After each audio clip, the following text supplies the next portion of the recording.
Hello mga kapuso, dito tayo ngayon sa set ng Atty. Lilet Matias at magtatanong-tanong tayo sa mga kapuso natin dito sa Sampaloc kung kanino nga ba sila kakampi at kanino sila naniniwala at sino ba talaga nagsasabi ng totoo?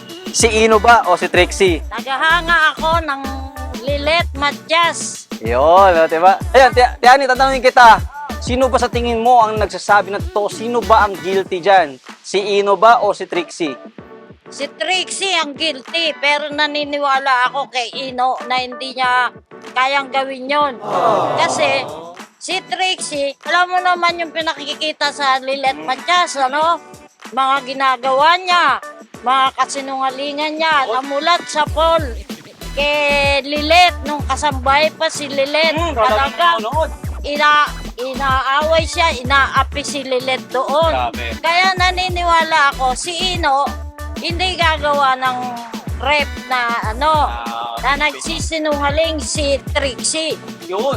Alam mo, itong Atty. Lilet Matias, mapababae, mapalalaki, mapabata, matanda, nanonood talaga nito eh. Kaya Yoyi, tatanungin po kita, doon sa nangyayaring kaso ngayon ni Atty. Lilet Matias tungkol kay Trixie at kay Ino, tungkol sa rape scene, sa tingin nyo, sino ho ba ang nagsasabi ng totoo? Sa palagay ko yung lalaki, Si Ino. Ino. Yung malasing si Trixie, siya mismong lumalapit sa mga lalaki Isa pa yun, opo, tama. na nag-ano ron. Kaya hindi ako naniniwala na ni-rape siya ni Ino. Nakikita ho kasi natin, no, na si Trixie ay palalabas, palabarkada. So dalawa na po ang ang naniniwala at pumapanig kay Ino. So, Yoyi, salamat po ulit. Para sa akin, naniniwala ko kay Ino. Bakit? Kasi wala namang pruweba si Trixie. Parang nagagawa-gawa lang siya ng istorya eh. So, sa tingin mo si Trixie yung hindi nagsasabi ng totoo na ni-rape siya? Oo, ganun. Kasi halata naman sa mga testament ni Ino na nagsasabi siya ng totoo.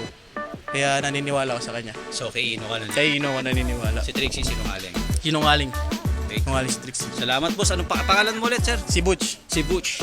So, kagawad na yun, sa tingin mo ba, sino sa kanila ang nagsasabi ng totoo? Si Ino o si Trixie? Para sa akin si Ino Ayun. ang nagsasabing totoo. Kasi si Trixie, spoiled brat yan laging nasa yan mga galaan, yung mga happenings yan ang gusto niyan. So, sa tingin mo, yung pinaparatang sa kanyang rape hindi totoo? Oo, hindi totoo yan. Dahil Dahil si Trixie talaga, Simulat sa pool, no? simulat sa pool, sakit ng ulo. Lilet Matias po, napakagandang teleserye ng 7. Salamat po. Thank you, te. Salamat.